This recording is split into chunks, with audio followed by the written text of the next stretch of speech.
Il y a deux sortes de comportements après la prière. Il y a ceux qui font at-tasbih et ceux qui font, si on veut, at-tabsis.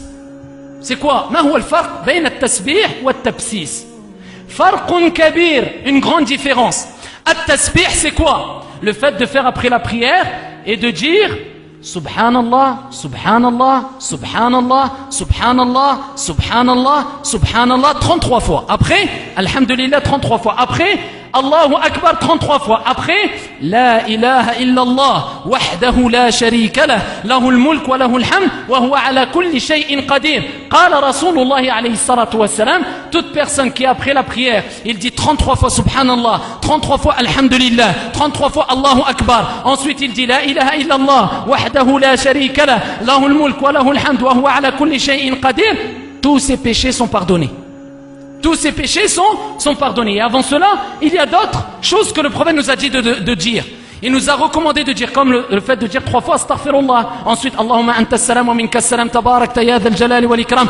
D'autres invocations, d'autres récitations. Voilà qui nous disons. Celui qui dit ça après la prière, c'est ça sa récompense. Maintenant, parlons de, si on veut, tabsis. C'est une bid'a que je viens de faire. C'est une innovation. C'est-à-dire cette innovation. Je ne parle pas d'innovation religieuse. J'ai inventé un nom.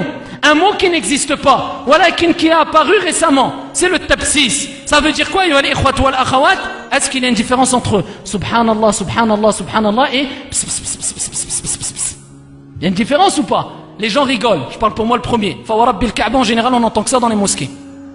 La personne, il termine sa prière et tu le vois. C'est quoi ça, ya ibadallah? Est-ce qu'il y a Subhanallah qui a été dit ou est-ce qu'il y a ou je ne sais quoi qui a été dit? Tu te rendras compte que la personne, quand il va s'efforcer à dire Subhanallah, Subhanallah, Subhanallah, il va se rendre compte ici que c'est une gymnastique de la bouche, tellement qu'il n'a pas eu l'habitude de dire Subhanallah comme il se doit. Et il va se rendre compte que peut-être pendant des années, il ne disait pas Subhanallah, mais il disait Subhanallah. C'est quoi ça? Et ça, c'est une honte. Là, tu glorifies Allah. Tu sais, ça veut dire quoi? Gloire à Allah.